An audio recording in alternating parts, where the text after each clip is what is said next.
నమస్తే, welcome to four sides TV. నేను Vijay. Operation Kagar ప్రస్తుతం దేశవ్యాప్తంగా ఉన్నటువంటి మావోలంతా కూడా ఒక్కొక్కరిగా లొంగిపోతున్నటువంటి పరిస్థితి కనిపిస్తోంది. ఒకప్పుడు దండకారణ్యం అంటే మావోలకు కంచుకోటగా ఉండేది, కానీ ఆ కంచుకోట పూర్తిగా బీటలు వారుతోంది అనేది ఈరోజు సుస్పష్టంగా అర్థమవుతోంది. అనేక మంది మావో పెద్దలు ఇప్పటికే ఎన్కౌంటర్కు గురయ్యారు. వారితో పాటు అనేక మంది ఈరోజు జనజీవన స్రవంతిలో కలిసిపోతున్నటువంటి పరిస్థితిని కూడా గమనిస్తున్నాం.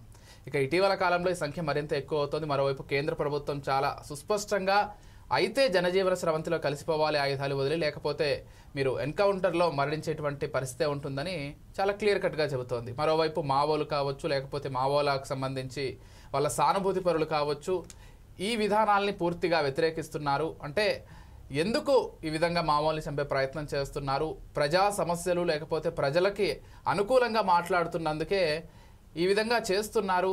దాని వెనుక అనేక కారణాలు ఉన్నాయి కేంద్ర ప్రభుత్వానికంటూ వాళ్ళు కూడా విమర్శలు చేస్తున్నారు. ఏదేమైనప్పటికీ మావోయిస్టుల కంచు కోట బీటలు వారుతోంది ప్రస్తుతం అనేది సుస్పష్టంగా అర్థమవుతోంది. ఇదే అంశానికి సంబంధించి ఈరోజు మనతో పాటు డిస్కస్ చేయడానికి సిద్ధంగా ఉన్నారు మా చీఫ్ అడ్వైజర్ సుధాకర్ శర్మ గారు. అండ్ వారితో పాటుగా సతీష్ గారు కూడా సిద్ధంగా ఉన్నారు. కటకం సతీష్ గారు అమరవీరుల కుటుంబ సభ్యులు, సెంట్రల్ కమిటీ మెంబర్ సుదర్శన్ వారి సోదరులు వీరు. అండ్ వారితో పాటుగా దుర్గా ప్రసాద్ గారు శాంతి చర్చల కమిటీ మెంబర్ కూడా వస్తారు. అండ్ నారాయణరావు గారు పౌర హక్కుల సంఘం స్టేట్ జనరల్ సెక్రటరీ కూడా సిద్ధంగా ఉన్నారు. ముందుగా శర్మ గారితో ప్రారంభిద్దాం. శర్మ గారు నమస్కారం అండి. అందరికీ నమస్కారం. శర్మ గారు, ఇది దేశంలో మావోయిస్టుల చరిత్ర కావచ్చు, లేకపోతే వాళ్ళ ప్రస్థానం కావచ్చు, అత్యంత సుదీర్ఘమైందని చెప్పొచ్చు. సరే, వాళ్ళు అహింసని ఆయుధంగా చేసుకుని ముందుకు వస్తున్నారు. అయినప్పటికీ అనేక ప్రజా సమస్యల్ని పరిష్కరించడంలో భాగంగా వాళ్ళ పాత్ర ఎంతో ఉంది. అవునన్నా కాదన్నా దాన్ని మనం విస్మరించలేం. ఈరోజు కేంద్ర ప్రభుత్వం ఇప్పటికైనా దేశంలో ఒక సమూల మార్పు రావాలని, ఇటువంటి మావోలు నక్సల్స్ ఉండకూడదు, అంతా కూడా ప్రజాస్వామ్యయుతంగా ఉండాలనేటువంటి ఒక ఉద్దేశంతో ఆపరేషన్ కగార్ను చేపట్టి పూర్తిగా మావోలను తుడిచిపెట్టేటువంటి ప్రయత్నంలో భాగంగా ఆపరేషన్ జరుగుతోంది. ఇప్పటికీ అనేక మంది చనిపోయారు, అనేక మంది లొంగిపోయారు. సమీప భవిష్యత్తులోనే పూర్తిగా మావోల ఉనికి లేకుండా ఉండేటువంటి పరిస్థితి ఉంటుందా, లేకపోతే అది కొనసాగుతుందా? అసలు ఎలా చూడాలి? ఏం జరగబోతోంది? థ్యాంక్ యూ విజయ్ గారు. ముఖ్యంగా ఈరోజు మనం ఆలోచన చేయవలసిన అంశం, చాలా ప్రధానమైనటువంటి అంశం ఏమిటి అంటే, ప్రజా హక్కుల కోసం పోరాటం చేయటం అనేటువంటిది మనం ఎప్పటి నుంచో చూస్తున్నాం. ఎందువల్ల అంటే మానవ జీవితంలో అత్యంత ప్రధాన భూమికను కలిగినటువంటి అంశం ఈ హక్కుల కోసం చేసేటువంటి పోరాటం. మానవుడు ఎప్పుడు కూడా సంఘజీవి కాబట్టి సంఘంలో, సమాజంలో సమన్యాయం ఉండాలి అనేటువంటి ఒక ఉద్దేశంతో చేసినటువంటి అనేక పోరాటాల్లో ఈరోజు మనం ఏదైతే నక్సలిజం అని, పీపుల్స్ వార్ అని, అలాగే మావోయిజం అని ఏదైతే అంటున్నామో, అలాగే ఈ పోరాటం కూడా ఆకోవకు చెందింది. నిజంగా చెప్పాలి అంటే ఒక ఉత్తమమైన ఆశయంతో వచ్చినటువంటి ఈ పోరాటం అనేక రకాలైనటువంటి ప్రస్థానాన్ని చవిచూసింది. ప్రస్తుతం ఆపరేషన్ కగార్ అనగానే నక్సలైట్లను పూర్తిగా తుడిచిపెట్టడం, ఆ నక్సలిజంను తొలగించడం అనేటువంటి ఒక భావన కలుగుతోంది. కానీ ప్రజా పోరాటం అనేటువంటిది ఇట్స్ ఎ కంటిన్యూస్ ప్రాసెస్. యాక్చువల్గా మనం సివిలైజ్డ్గా, సొఫిస్టికేటెడ్గా కూడా మనం చేయవలసినటువంటి ఒక బాధ్యత ఉంది. కాబట్టి ప్రస్తుతం ఆపరేషన్ కగార్లో వీళ్ళకు ఒక రకమైనటువంటి వెల్కమ్ చెప్తోంది గవర్నమెంట్. జనజీవన స్రవంతిలో కనుక కలిసి పోరాటం చేసినట్టయితే అద్భుతమైనటువంటి ఒక సమిష్టి కృషితో కలెక్టివ్గా మనం డెవలప్మెంట్ అనేటువంటిది సాధించగలం. అలాగే ఇంతవరకు చేసినటువంటి పోరాటాలు నిజంగా చెప్పాలి అంటే ఫ్యూడలిజం అనేటువంటిది ఎప్పుడైతే ఒక ప్రధానమైనటువంటి ప్రజలకు ఆటంకమైనటువంటి శక్తిగా మారిందో, ఆ సమయంలో అక్కడ ఉన్నటువంటి ప్రజలను కొంతమంది చైతన్యపరిచి, విద్యావంతులు కావచ్చు, అలాగే సామాజిక స్పృహ ఉన్న వాళ్ళు చైతన్యపరిచి ఇటువంటి ఉద్యమాల్ని నిర్మించుకొని వాళ్ళు కూడా వాళ్ళ కుటుంబాలని పరిత్యజించి ఒక రకంగా త్యాగమయమైనటువంటి ఒక జీవితాన్ని ఎన్నుకొని వాళ్ళు ఈ పోరాటాలు చేశారు. అందులో ప్రగతి కూడా సాధించారు. అయితే ప్రస్తుతం ఏమిటి అంటే ఒక కలెక్టివ్, ఇప్పుడు ఉన్నటువంటి జియో పొలిటికల్ సిచ్యువేషన్ గ్లోబల్గా మనం చూసినప్పుడు భారతదేశం ఒక అఖండమైన శక్తిగా ఎదగాలి అంటే పోరాట పటిమ ఉన్నటువంటి ప్రతి వర్గం కూడా కలిసినప్పుడు మరింత అద్భుతమైనటువంటి ప్రగతిని మనం సాధించవచ్చు అనేటువంటి ఒక ఉద్దేశంతో అందరినీ కలుపుకునే ప్రయత్నం చేస్తున్నాం. ఈ మధ్యకాలంలోనే మనం చూసినట్టయితే మావోయిస్ట్ లీడర్గా ఉన్నటువంటి చంద్రన్న గారు కూడా ఒక మంచి మాట చెప్పారు. సరెండర్ అనేటువంటి పదాన్ని మేము ఒప్పుకోమని. అది నిజంగా కరెక్టే. ఎందువల్ల అంటే ఇది taking up a different stream of activity. ఇంతవరకు జనానికి కాస్త అంటే అరణ్యాల్లో లేదా వాళ్ళకున్నటువంటి ప్రత్యేక స్థావరాల్లో నుంచి చేసినటువంటి పోరాటం నుండి ఈరోజు ఒక దశ మారింది. ఇప్పుడు ఏమిటి అంటే జనజీవన స్రవంతిలోనే ఉంటూ ప్రజా హక్కుల కోసం, అలాగే ప్రజలకు కావలసినటువంటి విషయాల్లో అలాగే ప్రజలను చైతన్యపరిచేందుకు. ఎందువల్ల అంటే ఈ రోజుకు మనం చూస్తున్నాం విజయ్ గారు, ఆదివాసీల విషయం చాలా దారుణంగా ఉంది, దుర్భరంగా ఉంది. ప్రతి ఒక్కరు కూడా వాళ్ళ దగ్గర ఉన్నటువంటి మినరల్ వెల్త్ కానివ్వండి, అలాగే అక్కడ ఉన్నటువంటి ఏదైతే విలువైన ఉంటాయో ఆ అడవిలో ఉండేటువంటి ఆ సామగ్రిని తీసుకోవాలనేటువంటి ఒక ఉత్సుకతతో ఉన్నారు. ముఖ్యంగా అరణ్యాన్ని నమ్ముకున్నటువంటి ఆ గిరిజన బిడ్డలు వాళ్ళ బ్రతుకులు ఎలా ఉంటాయో అనేటువంటి ఆలోచన లేకుండా దాడి చేసేటువంటి ప్రయత్నం ఉంది. కాబట్టి ప్రభుత్వాలు ఎప్పుడైతే ఈ ఆపరేషన్ కగార్ చేపడుతున్నాయో ముఖ్యంగా గిరిజనులపై కూడా, ఆదివాసీలపైన, అలాగే ట్రైబల్ పీపుల్కు ప్రత్యేకమైనటువంటి చట్టాలు తీసుకొని రావాలి. వాళ్ళ ప్రొటెక్షన్ అలాగే వాళ్ళ డెవలప్మెంట్ కోసం సపరేట్ ఇన్స్టిట్యూషన్స్ను క్రియేట్ చేయాలి. అప్పుడు సమన్యాయం చేసినట్టు అవుతుంది. అలాగే జనజీవన స్రవంతిలోకి వచ్చినటువంటి మావోయిస్ట్ గ్రూప్లో ఉన్నటువంటి మెంబర్స్ కూడా జనహితమైనటువంటి పోరాటాలు చేస్తూ ఉంటారని నేను భావిస్తూ ఉన్నాను. ఓకే అండి. సో మనం ఒకసారి సతీష్ గారితో మాట్లాడదాం. సతీష్ గారు నమస్కారం అండి. ఒక్కసారి అన్మ్యూట్ చేసి మాట్లాడండి సతీష్ గారు.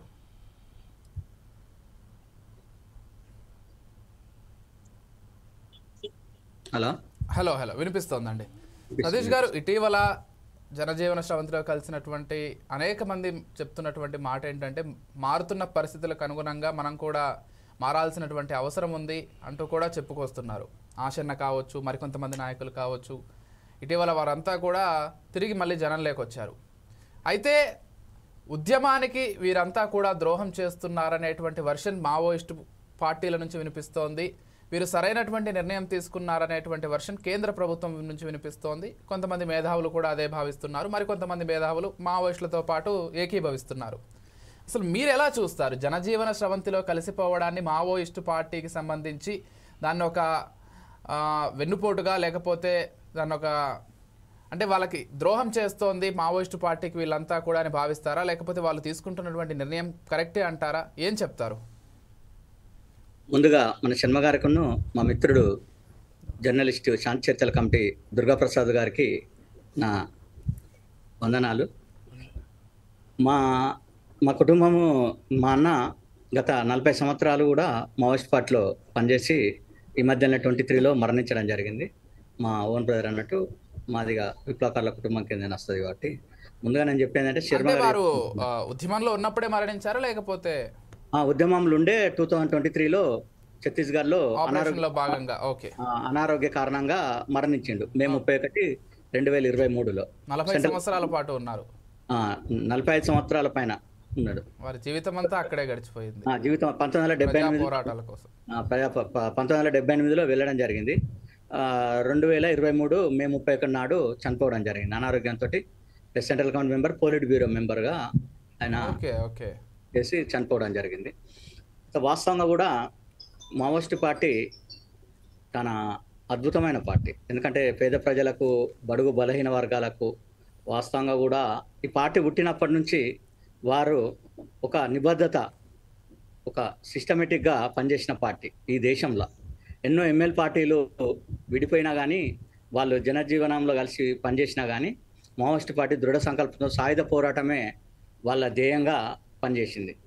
ఇప్పుడు జనజీవన స్రవంతిలకు వచ్చి చేస్తే అనేక సమస్యలని ప్రజలలో కూడా చేయొచ్చు అనేది ఒక వాదన ఇంతకుముందు మనం శర్మగారు చెప్పినప్పుడు విన్నాము. కొందరు కూడా అంటుండ్రు బయట కూడా. కానీ జనజీవన స్రవంతిలకు వచ్చి చేస్తే సేమ్ ఇక ఎంఎల్ పార్టీల లెక్కనే ఉంటుంది అన్నట్టు. ఏముంటుంది, బుర్జువా దాని కిందనే పనిచేసినట్టు అవుతుంది కదా. ఇప్పుడు సాయుధ పోరాటం అనేది దాన్ని మించింది లేదు. సాయుధ పోరాటం ద్వారానే ఏదైనా సాధిస్తామని మావోయిస్ట్ పార్టీ ఎజెండా. ఆ ఎజెండా ప్రకారమే పనిచేస్తుంది. దానికి లోబడే పనిచేయాలి. కాబట్టి మారుతున్న కాలానికి అనుగుణంగా మార్పులు రావాలి అనే భావన కూడా చాలా మందికి ఉంది కదా. ఇది ప్రజాస్వామ్య దేశం, ప్రజాస్వామ్యయుతంగా అన్నీ కూడా ప్రశ్నించేటువంటి హక్కు ఇక్కడ ఉన్నటువంటి దేశ ప్రజలకు ఉంది. జనంలో ఉన్నటువంటి సమస్యల్ని ప్రభుత్వం దృష్టికి తీసుకెళ్లాలంటే ఇక్కడ ఉండే పోరాటాలు చేయాలి శాంతియుతంగా అనేటువంటి వర్షన్ కూడా వినిపిస్తుంది. మీరేమో ఇప్పటికీ ఆయుధాలతోటే న్యాయం జరుగుతుంది అంటున్నారు. అంటే మావోయిస్ట్ పార్టీ సిద్ధాంతం సాయుధ పోరాటం ద్వారానే రాజ్యాధికారం అని అప్పుడు చెప్పిన మాట వాస్తవమే. ఇప్పుడు కూడా నిన్న రీసెంట్లీ లొంగిపోయిన సెంట్రల్ కమిటీ మెంబర్ చంద్రన్న కూడా ఏం చెప్పిండు, ప్రజలలో కూడా పనిచేస్తాము మేము, ప్రజలలో ఆల్రెడీ నడుస్తున్నది, ఏ విధంగా జరగాలో ప్రజలలో అవి జరుగుతున్నది చేస్తాను అనేది ఒకటి వర్షన్ ఉన్నది కదా. అది ఎప్పటి నుంచో ఉంటది. ఇప్పుడు మావోయిస్ట్ పార్టీ పీపుల్స్ వార్ అంతం స్టార్ట్ అయినప్పుడు ఏ విధంగా ఉండేది, మా పీపుల్స్ వార్ సాయుధ పోరాటం ఎత్తుకున్నాక అప్పుడు జరిగిన పరిస్థితులు ఏ విధంగా ఉన్నాయి అంటే దొరల పెత్తనందారి కావచ్చు, కానీ ఇప్పుడు ఆదివాసీలు కానీ అందరికి కూడా వాళ్ళ జీవన విధానం అప్పుడు ఎట్లుండే, ఎంత అరాచకం ఉండే, ఎట్లా ఉండే. మావోయిస్ట్ పార్టీ పీపుల్స్ వారు పుట్టిన తర్వాత కూడా వాళ్ళ జీవన విధానం ఏ విధంగా అయింది, ఏ రకంగా అయింది అనేది కూడా మనం గ్రహించాలి. ఇప్పుడు అది సాయుధ పోరాటం ద్వారానే అయింది కదా, అప్పుడు సాయుధ పోరాటంతో అయింది కదా. అదే ఈ మధ్యలో వినిపిస్తున్న జనం కూడా జనజీవన స్రవంతిలో కలిసి పనిచేయచ్చు కదా అన్నట్టు ఉంటుంది. కానీ జనజీవన స్రవంతిలో కలిసి చేస్తే ఏ విధంగా ఉంటుంది అనేది మావోయిస్ట్ పార్టీ ఆలోచించుకుంటుంది. అంటే కొందరు మావోయిస్ట్ పార్టీ వాళ్ళ పార్టీ నిర్ణయం కదా అది. ఇప్పుడు సాయుధ పోరాటం చేయడానికి విరమిస్తున్నామని మొన్న 2 నాయకులు చెప్పిండ్రు, సాయుధ పోరాటం విరమిస్తాను మేము ఆయుధాలతో లొంగిపోయినారు, వారి పట్ల ప్రజల అదేమున్నది అనేది తెలుస్తాను, ప్రజలు ఏ విధంగా కామెంట్ చేస్తున్నారు, వాళ్ళని వివిధ రూపాలుగా ఏ విధంగా మాట్లాడుతున్నారు అనేది ప్రజలు చెప్తారు కదా. అంతిమంగా ప్రజలదే కదా, ఏదైనా ప్రజా పోరాటమే, ప్రజల కోసమే కదా పోరాటం, ఎవరు చేసినా కానీ ప్రజల కోసమే కదా. వాళ్ళని ఏ విధంగా అంటుండ్రు అనేది అందరు మీ టీవీలలో కూడా, ఇప్పుడు శర్మ సార్ గారు కూడా, వీళ్ళందరూ కూడా ప్రజలు ఏ విధంగా ముక్తకండతో ఖండిస్తారు ఏంటిది అనేది తెలుస్తుంది. కాబట్టి వాస్తవం కూడా సాయుధ పోరాటం విరమించని వాళ్ళు విరమించారు వాస్తవంగానే. ప్రజలు ఊరుకునే చెప్పేది ఏంటంటే ఆయుధాలతోటి కాకుండా మామూలుగా పోయి నువ్వేం ప్రజలు ఎట్లా చేస్తావో ఏంటిదో చేస్తే అయిపోగా అన్నట్టు, అంటే వాస్తవం కూడా ద్రోహం కిందనే లెక్కస్తుంది అన్నట్టు అది. రైట్. ఒక్కసారి మనం దుర్గా ప్రసాద్ గారితో మాట్లాడదాం. దుర్గా ప్రసాద్ గారు నమస్కారం అండి. నమస్కారం అండి. అండ్ మిమ్మల్ని కలుసుకోవడం ఆనందంగా ఉందండి. శాంతి చర్చల్లో భాగంగా మీరు కూడా అప్పుడు ప్రయత్నాలన్నీ చేశారని విన్నాం. ముందుగా ఒక్కసారి ఆ నేపథ్యాన్ని అప్పుడు ఎలా జరిగాయి శాంతి చర్చలు ఏంటి ఆ నేపథ్యాన్ని ఒక్కసారి మాట్లాడుకొని మనం ముందుకు వెళ్దాం. ఒక్కసారి శాంతి చర్చలు స్టార్ట్ చేసింది మా దుర్గా ప్రసాద్ అన్న. అదే ఒక్కసారి అసలు అప్పుడు నేపథ్యం ఎలా ఉండేది. ప్రధాన క్వశ్చన్ ఏంటంటే మీరు అంత కష్టపడి శాంతి చర్చలు ముందుకు తీసుకొచ్చినప్పటికీ సఫలీకృతం అవ్వలేదు, ఎందుకు అసలు అప్పుడు ఏం నేపథ్యం జరిగింది ఏంటి? శాంతి చర్చల నేపథ్యంలోకి వెళ్ళే అంటే దాని పూర్వరంగము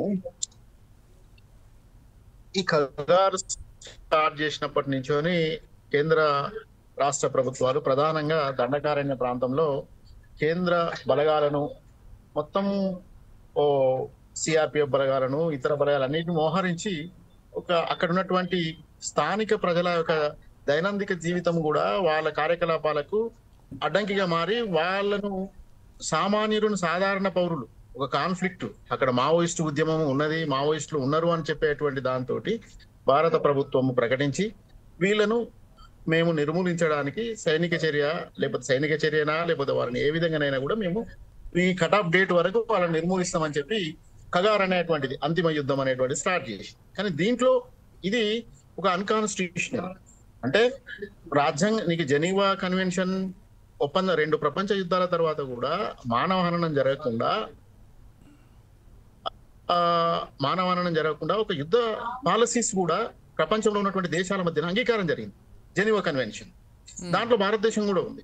అటువంటిది ఇక్కడ ఉన్నటువంటి ఒక మావోయిస్టు ఇది ఇంటర్నల్ గా ఈ దేశంలో ఉన్నటువంటి పౌరులే వాళ్ళ సమస్యల పరిష్కారం కోసం ఒక మార్గాన్ని ఈ దేశ వ్యవస్థను మార్చి ఒక వ్యవస్థ ఇటువంటి వ్యవస్థ ఉంటది, ఆ వ్యవస్థలో ప్రజలు ఇట్లా ఉంటారు అని చెప్పి వాళ్ళు ఒక లైన్ పెట్టి ఒక ఉద్యమాన్ని ఉన్నారు. అది ప్రధానంగా ఒక సైనిక రూపంలో వాళ్ళకు సర్కార్లు ఏర్పరచుకొని భారత ప్రభుత్వాన్ని కాదని చెప్పి జనతన సర్కార్లు అని చెప్పి వాళ్ళు ఒక అక్కడ ఉన్న ప్రజలతోటి ఒక సర్కార్లు ఏర్పరచుకొని నడిపిస్తున్నటువంటిది చూస్తున్నాం. దానిపైన భారత సైనిక బలగాలు వెళ్ళి డ్రోన్ల ద్వారా బాంబింగ్, దొరికిన వాళ్ళని చంపడము, అత్యాచారాలు చేయడము, పిల్లల్ని చంపడము, ఇవన్నీ మీడియా ద్వారా బయటకు వస్తున్నాయి. వచ్చినప్పుడు సాధారణంగా ఉండేటువంటి ఒక జర్నలిస్టము, ప్రజాస్వామికవాదులము, దీంట్లో హక్కుల సంఘాల్లో పనిచేసినటువంటి వాడిగా ఇవన్నీ ఇతర సమూహాలతోటి ఇంటరాక్ట్ అవుతాం కాబట్టి బయట ఉన్నటువంటి తెలంగాణలో ఉన్నటువంటి ఇతర దేశంలో ఉన్నటువంటి వాళ్ళతో అసలు ఏమైనా చేయొచ్చా మనము అనేటువంటి దాంతో ఆంధ్రజ్యోతి ఎడిటర్ కె శ్రీనివాస్ గారు కానీ అల్లం నారాయణ, జస్టిస్ చంద్ర కుమార్ సారు, తర్వాత జస్టిస్ సుదర్శన్ రెడ్డి గారు ఇట్లా ఈ దేశంలో ఈ రాష్ట్రంలో లబ్ధ ప్రతిష్ఠులు వివిధ వర్గాలకు ప్రాతినిధ్యం వహిస్తున్నటువంటి వాళ్ళు ప్రజల సంక్షేమము ప్రజల గురించి ఆలోచించి ఒక ప్రజల గురించి ఆలోచించి రాజ్యాంగం పట్ల రాజ్యాంగము ఇటువంటి కాన్ఫ్లిక్ట్ ఇటువంటి ఒక సాయుధ పార్టీలు వివరించేటువంటి పైన చూస్తూ వాటి పరిష్కారాలను చూసేటువంటి దాంట్లో ఉన్నటువంటి వాళ్ళతో కూడా మాట్లాడడం జరిగింది. ఆ క్రమంలో కేవలం శాంతి చర్చలు తప్ప వీటికి పరిష్కారం ఇంకోటి లేదు అనేటువంటి దాన్ని మెజారిటీ పీపుల్ ఒక ఒపీనియన్ వచ్చింది. దీన్ని కన్సల్టేట్ చేసుకొని మేము డిసెంబర్లో మొదలుపెట్టిన దాన్ని నేను ఆంధ్రజ్యోతిలో గత సంవత్సరం అవుతున్నది అక్టోబర్లో ఒక వ్యాసం కూడా రాసిన మావోయిస్టుల అంతిమ యుద్ధంతో స్వాస్థ శాంతి వస్తుందా అనేటువంటిది, స్వాస్థ శాంతి అంతిమ ఈ కగారుతో పరిష్కారం అవుతుందా అనేటువంటి దాన్ని కూడా ఆంధ్రజ్యోతిలో రాయడం జరిగింది. దానికి ఏంటిది, అక్కడ ఉన్నటువంటి యువత ఏం కోరుకుంటున్నది, ఎందుకు ఈ మావోయిస్ట్ ఉద్యమంలో భాగమయ్యారు వాళ్ళు అనేటువంటిది అదేదో మాట్లాడాలి కదా. వాళ్ళు 5th షెడ్యూల్ ఏరియాలో ఉన్నారు. 5th షెడ్యూల్ ఏరియాలో ఉన్నటువంటిది ఈ 75 సంవత్సరాల భారతదేశంలో ఇప్పటి వరకు అక్కడికి ఇండియన్ గవర్నమెంట్ యాక్టివిటీ అక్కడ బోర్డే కాన్స్టిట్యూషన్ యాక్టివిటీ లేదు. కాన్స్టిట్యూషన్ అనేటువంటిది ఒక బుక్కే కాదు కదా, రాజ్యాంగం అనేటువంటి అంబేద్కర్ రాసో లేకపోతే ఇతర రాజ్యాంగ విధాన పరిస్థితిలో ఉన్నటువంటి వీళ్ళందరూ రాసినటువంటిది దాని ఓ ప్రాక్టీస్ లో పెట్టాల్సినటువంటి గవర్నమెంట్లు కదా. ఈ దేశంలో ప్రాక్టీస్ లో ప్రతి మూలకి వెళ్ళిందా, ఎప్పటి వరకు వెళ్ళింది అనేటువంటిది కదా ఇది వాళ్ళ సమస్య. వాళ్ళ కాన్స్టిట్యూషన్ వాళ్ళ తుపాకులను ఇవాళ తీసుకొని వచ్చి వాళ్ళ తుపాకులు పెట్టి కాన్స్టిట్యూషన్ పెట్టిరు. ఈ బుక్కులు పెట్టడం కదా, ప్రాక్టీస్ లో పెట్టాలి కదా, వాళ్ళ జీవితంలో ఉండాలి కదా ప్రాక్టీస్ కాన్స్టిట్యూషన్. వాళ్ళని తీసుకొని వచ్చి అనేటువంటి విషయం పైన మాట్లాడి శాంతి చర్చలు అనేటువంటిది మార్చి 28న మేము దానికి ఒక 6 నెలలుగా ఎక్సర్సైజ్ చేసినాం. దాంట్లో చంద్రకుమార్ గారు తర్వాత ఈ జంపన్న గారు కూడా సరే ఆయన ఉద్యమంలో పనిచేసి వచ్చిన వ్యక్తిగా అతన్ని కూడా ఎవరు వివిధ వర్గాలందరినీ, ఇది ఒక మావోయిస్టులకు సంబంధించింది కాదు, కేంద్ర ప్రభుత్వానికి రాష్ట్ర ప్రభుత్వాలకు సంబంధించింది కాదు, బయట ఒక ఇండియన్ కాన్స్టిట్యూషనల్ ఒక రిపబ్లిక్ భారత రిపబ్లిక్ యొక్క స్ట్రెంగ్త్ కోసం ఈ దేశంలో ప్రజలు ఏమనుకుంటున్నారు, ఈ దేశ సమస్యలు ఏంటి, వాటి పరిష్కార మార్గాలు ఏంటి అనేటువంటికి మొత్తం భారత సమాజం ఒక ఇంటరాక్షన్ అయ్యి ఒక చర్చ చేయడం కోసం మాత్రమే మేము చర్చలు అనేటువంటి దాన్ని తీసుకురావడం జరిగింది. దానికి మావోయిస్ట్ పార్టీ కూడా 28 వెంటనే 4 రోజుల్లో స్పందించింది. ఇక జంపన్న లాంటి వాళ్ళైతేనో ఆయనకు ఒక ఇడెన్ ఎజెండా ఉన్నది. ఆయన ఆయన మావోయిస్ట్ పార్టీలో పనిచేసి వచ్చిన తర్వాత తన లైన్ అంటే ఆ లైన్ అనుగుణంగా నలుగురిని కూడగట్టు సంస్థ పెట్టుకొని చేయొచ్చు. కానీ శాంతి చర్చలు అనేటువంటి సంబంధించినటువంటి ఒక సెటప్ ఆయన విధానానికి పొసగనిది కదా. ఇప్పుడు దీంట్లో కనిమల్ల ప్రతాప్ రెడ్డి గారు ఉన్నారు, ఆయన సాయుధ పోరాటాన్ని సమర్థించరు. ఆయన సిపిఐ దీంట్లో చంద్రకుమార్ గారు ఉన్నారు. దీని వీళ్ళందరం ఉన్నా కూడా వివిధ వర్గాలు వివిధ భావజాలాలు ఉన్నటువంటి ఒక 20 మంది జర్నలిస్టులము, న్యాయ నిపుణులు ఉన్నటువంటి వాళ్ళు, ప్రొఫెసర్లు ఏమి ఉన్నా కూడా భారత ప్రభుత్వము మావోయిస్ట్ పార్టీ ఇద్దరు కలిసి ఒక అక్రెడిటింగ్ టేబుల్ దగ్గరకు వచ్చి ఎందుకు మీరు ఈ మానవ హరణం ఆపడానికి ఏమైనా చర్చలు చేయొచ్చా అనే దాని మీద ఒక యునానమస్ ఒకే ఎజెండా, ఒకటే పాయింట్. అంటే దుర్గాప్రసాద్ గారు, కేంద్ర ప్రభుత్వం ఈరోజు ఒక విషయాన్ని చాలా క్లియర్ గా చెబుతోంది. ఈరోజు భారత ప్రభుత్వమో కేంద్ర ప్రభుత్వమో రాష్ట్ర ప్రభుత్వాలు ఈ ప్రభుత్వాలన్నీ కూడా ఒక్క మాట, ఈ ప్రభుత్వాలన్నీ కూడా ప్రజల చేత ఎన్నుకోబడినటువంటి ప్రభుత్వాలు, ప్రజా ఆమోదం ఉన్నటువంటి ప్రభుత్వాలు. కానీ మావోయిస్టు పార్టీ అనేది తనకు తానుగా ఒక ఆర్మీని క్రియేట్ చేసుకొని ఈ ప్రభుత్వం పైన, అంటే ప్రజలు ఏర్పాటు చేసినటువంటి ప్రభుత్వం పైన తిరుగుబాటు చేసినప్పుడు విషయాల్లోకి వస్తా, దీని పూర్వరంగంలో చెప్తాను విషయంలోకి వస్తా. అయితే ఆ శాంతి చర్చల కమిటీలో ఈ జంపన్న ఆయన పొలిటికల్ ఇడెన్ ఎజెండాను అమలు పరచడానికి వస్తే వెంటనే విభేదించింది. మెజారిటీ ఏంది మొత్తం కూడా ఆయన ఒక్కడు తప్ప మిగతా వాళ్ళందరము దాంతో విభేదించి అతన్ని నువ్వు సొంతంగా నువ్వు పెట్టుకోవాల్సిందే అంటే ఆయన శాంతి చర్చల కమిటీ నాయకుని ఆయన మాట్లాడుకుంటూ ఒక ఏక వ్యక్తిగా అతను మాట్లాడుకుంటున్నాడు తప్ప ఆ విధానంకి వచ్చిన దాంట్లో ఆయన ఈ శాంతి చర్చల కమిటీ నుంచొని 2 మీటింగ్ల తర్వాత ఆయన వెనక్కిపోయాడు. ఎందుకంటే ఆయనను అనుసరించే వాళ్ళు లేరు, ఆయన విధానాన్ని ఆమోదించే వాళ్ళు కూడా లేరు. కాబట్టి స్పష్టంగా చెప్పినాం, దాని నుంచి ఆయన 5 రోజులు వెళ్ళిపోయాడు, ఆయన వ్యక్తిగానే ఉన్నాడు. ఇక మిగతా తర్వాత మేము ప్రధానమంత్రికి వీళ్ళందరికీ చేసినప్పటికీ ఇతర పార్టీ ఇందిరా పార్క్ ల దగ్గర ధర్నా చేసినాం. కేవలం బీజేపీ తప్ప కాంగ్రెస్ కూడా రేవంత్ రెడ్డి దగ్గరికి వెళ్ళినాం. రేవంత్ రెడ్డి ముఖ్యమంత్రి గారు కూడా మేము ఇది మావోయిస్టులకు సంబంధించినటువంటిది ఇది సామాజిక ఆర్థిక సమస్య, ఇది కేవలం శాంతిభద్రత సమస్య కాదు, అటనే గుర్తిస్తాము అని చెప్పి వాళ్ళు కూడా మన మీడియాలో వచ్చినాయి. ఇవంతా కూడా మన ముఖ్యాలకు వచ్చినప్పుడు వాళ్ళు సానుకూలంగానే ఉన్నారు, చర్చలు చేయాలన్నారు. కాంగ్రెస్ ప్రభుత్వం కూడా ధర్నాలకు వచ్చింది, ఇందిరా పార్క్ దగ్గర వచ్చింది, మహేష్ కుమార్ గౌడ్ వచ్చిండు, బీఆర్ఎస్ వచ్చింది, కేసీఆర్ మాట్లాడిండు. మొత్తం తెలంగాణలో ఒక బీజేపీ ఎక్సెప్ట్ బీజేపీ తప్ప ప్రతి ఒక్కరు కూడా ఈ మానవహరణాన్ని ఆపాలి, కగారును ఆపాలి, ఇటువంటి యుద్ధాన్ని కర్రగుట్ట ఆపరేషన్ అప్పుడైతే అట్టుడికింది తెలంగాణ. అసలు ఏంది ఇట్లా జరగడం అనేటువంటిది. సరే తర్వాత ఇక దాంట్లో వాళ్ళ ఇంటర్నల్ ఇప్పుడు విషయానికి వచ్చినప్పుడు ఏంటంటే ఆ సమస్య మావోయిస్టు పార్టీ 3 సమస్యలు ఎదుర్కొంటున్నది. ఒకటి కార్పొరేట్ సైన్యం 2-3 కిలోమీటర్లకు చొప్పున ఒక బేస్ క్యాంపులు ఏర్పాటు చేసి 1,00,000 మంది సైన్యం, ఆ ఆర్మీ, ఆఖరికి నువ్వు అర్ధ సైనిక బలగాలే కాదు, హెలికాప్టర్ల ద్వారా నీకు డ్రోన్లు, తర్వాత హెలికాప్టర్ ద్వారా కాల్పులు, తర్వాత ఎక్కడ దొరికిన ఇటువంటి దాని కార్పొరేట్ సైన్యాన్ని ఏర్పరచడం, మొత్తంగా ప్రజల్ని వాళ్ళ ఆధీనంలోకి తీసుకోవడం అంటే ఒక సైనిక చర్య ద్వారానే. కానీ ప్రజల సమస్యలను వినడానికి సిద్ధంగా లేదు. అక్కడ ప్రజల సమస్యలు 5th షెడ్యూల్లో ఉన్నారు. అక్కడ ఎన్ని ఎంఓఈలు ఇచ్చినావు, ఎన్ని ఎంఎన్సీలకు ఎంఓఈలు ఇచ్చినావు, ఆ ఎంఓఈలకు 5th షెడ్యూల్లో కాన్స్టిట్యూషనల్ అబెండ్ అయి ఉందా, అబెండ్ కాన్స్టిట్యూషనల్ కిందనే ఉన్నాయా, రాజ్యాంగ పరిధిలోకి వస్తుంది, రాజ్యాంగ పరిధిలోకి లోబడి చేసుకున్నావా, ఆడ గ్రామ పంచాయతీలు అమలు పరిచినాయా, ఆడ ఆ ప్రజల ఆమోదం ఉందా, అవేవి లేకుండా ఒక కాన్స్టిట్యూషన్ వైలేషన్ చేసి నువ్వు లాయిడ్కు ఇచ్చినావు, లాయిడ్కు ఇతర కంపెనీలకు ఎంఓఈలు ఇచ్చినావు. ఈ దేశానికి ఉపయోగపడేది అదేమన్నా, ఆ ప్రజలకు ఉపయోగపడేదా ఏదేమన్నా? నువ్వు అక్కడ 1,00,000 సైన్యాన్ని పెట్టి నోరు మూసి కాళ్ళు కట్టి చేతులు కట్టేసి అంటే ఎవడేమో అంత ఒక శ్మశాన శాంతిని, ఒక శ్మశాన నిశ్శబ్దాన్ని బస్తర్లో చేసి ప్రశాంతంగా ఉంది, ఇక్కడ అభివృద్ధి అయితే అంటారు. నిజమేనా? అది సాధ్యమేనా? మావోయిస్టు పార్టీ తన సైన్యాన్ని లేకపోతే తన నాయకత్వాన్ని రక్షణ చేసుకోవడం, తన క్యాడర్ని కాపాడుకోవడం, ఈ కార్పొరేట్ సైన్యం మధ్యన తిరగడం కోసం, సైన్యం మధ్యన తమ పార్టీ మనగడ అనేటువంటి ఆ పార్టీ ఎదుర్కొనే సమస్య. దాన్ని కొందరు దాని నుంచి ఎదుర్కోలేము, ఇది ముందుకు పోలేదు, ఇది ముందుకు పోదు, ఇది సక్సెస్ కాదు అనుకున్న మల్లోజుల వేణుగోపాల్, ఆశన్న లాంటి వాళ్ళు కొంతమందిని తీసుకొని వచ్చి ఆయుధాలతో సరెండర్ అయ్యారు. లేదు ఇది కొనసాగించవచ్చు, ఈ సమస్యలు పరిష్కరించబడలేదు, ఈ ప్రజలు ఇంకా కోరుకుంటున్నారు. అసలు నాకు మనగడ లేనప్పుడు నేను చస్తేని అనేటువంటి దాంతో 40 ఏళ్ల కింద మావోయిస్ట్ పార్టీ పోయిందండి. కానీ 200 ఏళ్ల కాంచి కొట్లాడుతున్నారు కదా. 200 ఏళ్ల నుంచోని అక్కడ ఈ బ్రిటిషర్లకు కానీ ఇతర సంస్థలకు గుండాదూర్ అంతకుముందు ఉన్నటువంటి వాళ్ళు అంతా కూడా వాళ్ళ జీవన మరణ సమస్య కదా అక్కడ. ఆ సమస్య కోసం వాళ్ళక్కడ మావోయిస్ట్ పార్టీ దండగా ఉన్నది కాబట్టి, మావోయిస్ట్ పార్టీ అండగా ఉన్నది కాబట్టి దానిలో భాగమయ్యారు. మావోయిస్ట్ పార్టీ పోతే ఇంకెవరన్నా వస్తారు. మావోయిస్ట్ పార్టీ కొనసాగడమా అంటే వాళ్ళు అనుసరించేటువంటి ఎత్తుగడలు, వ్యూహము సరైనదంటే కొనసాగుతుంది, లేదు అంటే అంతరించిపోతుంది. కానీ అంతరించిపోయిన ప్రజల సమస్యలైతే పరిష్కారం అయితాయా? ప్రజల సమస్యల పరిష్కారానికి నువ్వు చూపిస్తున్నది సరైనదేనా అనేటువంటిది వాళ్ళ ప్రజాస్వామిక వాదుల ముందున్నది. కాంగ్రెస్ వాళ్ళు కూడా నిజమే, ఈ ఆటికి నువ్వు కాశ్మీర్లో చేసినావు, 1,00,000 మందిని, కోట్ల మంది సైన్యాన్ని పెట్టి కాశ్మీర్లో చేశారు. ఆడైందా? మొన్న ఏమైంది? మొన్న నువ్వు 9th షెడ్యూల్లో చేర్చు అని చిన్నదని అన్నందుకు వాడు పాకిస్తాన్తో సంబంధాలు ఉన్నాయని చెప్పి జైలు వేసినావు.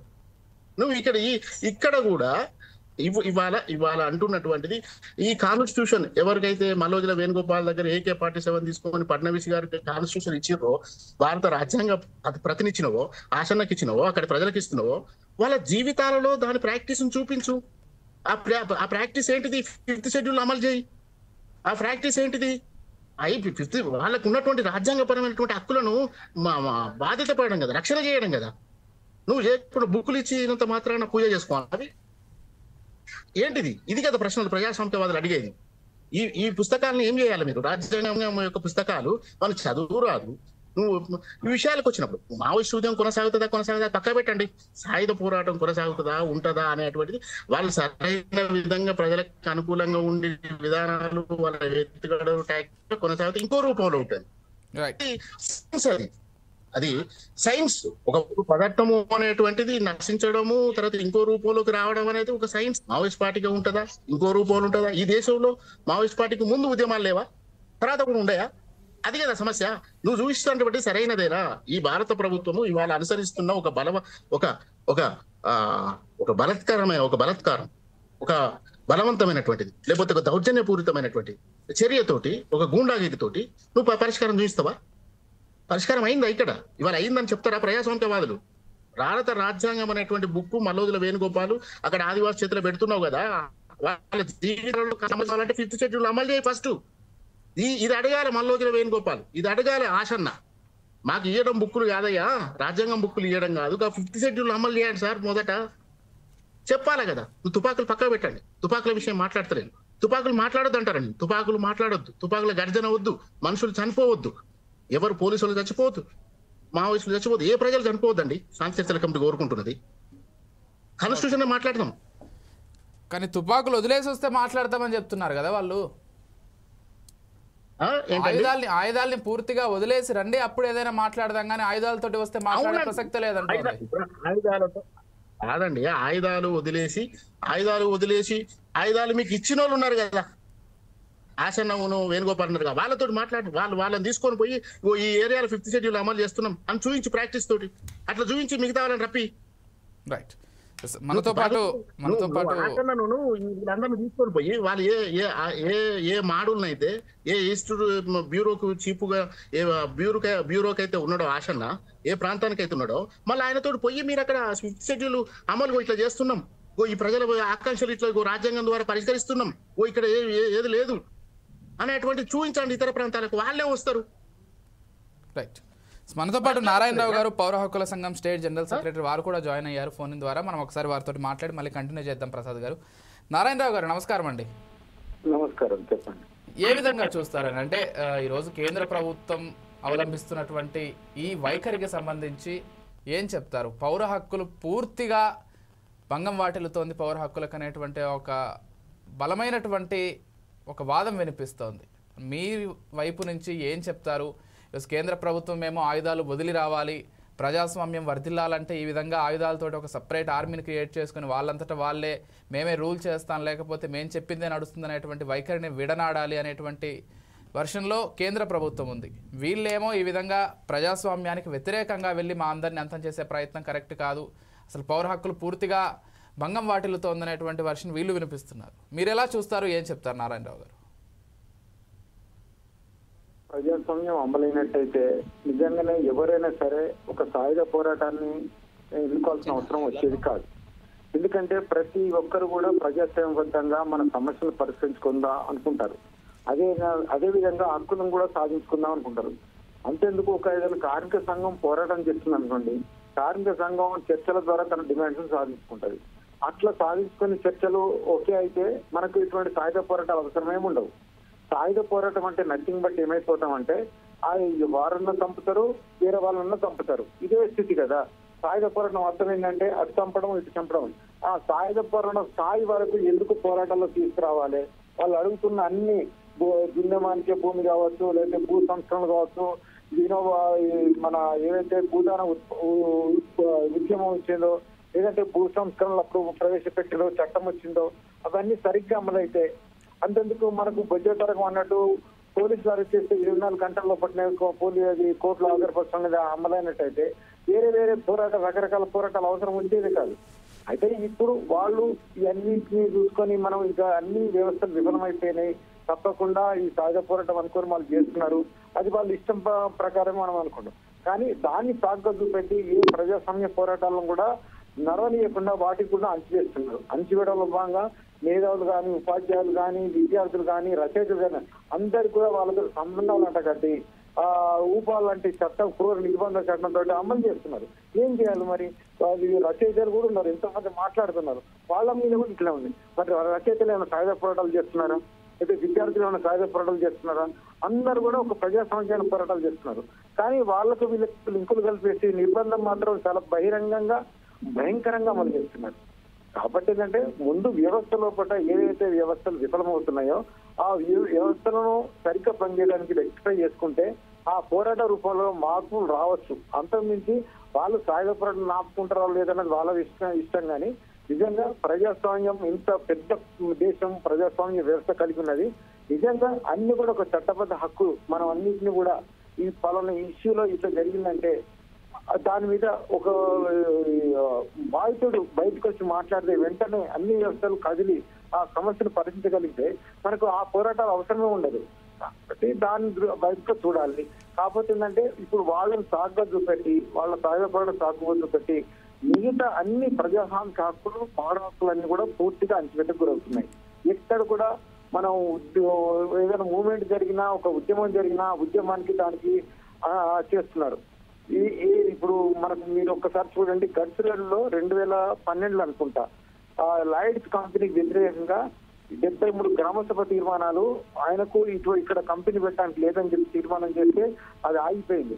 అయినా కానీ ఆయన ప్రయత్నం చేస్తే సుమారు అక్కడ ఒక కొన్ని వాహనాలు తగలబడిపోయినాయి. ఆ స్థితి నుంచి ఇప్పుడు బసవ చనిపోయిన వెంటనే ఒక 2300 ఎకరాలు అనుకుంటా ఇదే లాయిడ్స్ కంపెనీకి ఇచ్చింది. మరి గ్రామసభ తీర్మానం ఏమైపోయింది, దేశ చట్టం ఏమైపోయింది, అడవి హక్కుల చట్టం ఏమైపోయింది. ఇప్పుడు ఈ చట్టాలన్నీ ప్రభుత్వం మీద మెహర్బానిగా ప్రజలకు దయదలిచి ఇస్తున్న చట్టాలు కాదు కదా, ప్రజలు పోరాడి సాధించుకున్న చట్టాలు కదా. ఆ చట్టాలు అమలు కాకపోవడం వల్లే మళ్ళీ ఇంకో రకమైన పోరాటాలు వస్తున్నాయి. నిజంగా చట్టాలు నిజంగానే ఒక ప్రజాస్వామ్యంలో అమలైతే ఇన్ని పోరాటాలు అవసరం ఉండేది కాదు. ఇప్పుడు అడవి ప్రాంతాల్లో జరుగుతలేదు. ఒకసారి శర్మ గారితో మాట్లాడదాం. శర్మ గారు, అంటే వారు అంటున్నట్లుగా ప్రభుత్వాలు మూలాల పైన అసలు మావోయిజమో లేకపోతే ఇంకో పార్టీయో దేనికి ఏర్పడింది, అసలు వాళ్ళు కోరుకునేది ఏంటనేటువంటి మూలాలపైన ఫోకస్ చేయకుండా ఈ ఉద్యమాన్ని అణచేసేటువంటి ప్రయత్నం చేస్తున్నారు. బహుశా ఈరోజు మావో పార్టీ అంతమైపోవచ్చు, కానీ రేపు ఉద్యమం అయితే అంతమైపోదు కదా. అణచివేత ఉన్నంతకాలం తిరుగుబాటు ఉంటుంది, ఉద్యమము ఉంటుంది. ఈరోజు ఈ రూపంగా ఉండొచ్చు, రేపు మరో రూపంగా వచ్చేటువంటి అవకాశం ఉంటుంది డెఫినెట్గా. కాబట్టి ప్రభుత్వాలు అసలు మూలాలేంటి, సమస్యలేంటి, ఆ సమస్యలను పరిష్కరిస్తే ఇవన్నీ కూడా పరిష్కారం అవుతాయి కదా అనేటువంటి ఆలోచనతో ముందుకెళ్ళట్లేదా అంటే ఏం చెప్తారు? గత ప్రభుత్వాలు కావచ్చు, ఈ ప్రభుత్వం కావచ్చు. థ్యాంక్ యూ విజయ్ గారు. ఇప్పుడు మా మిత్రులు దుర్గాప్రసాద్ గారు ఒక మంచి మాట అన్నారండి.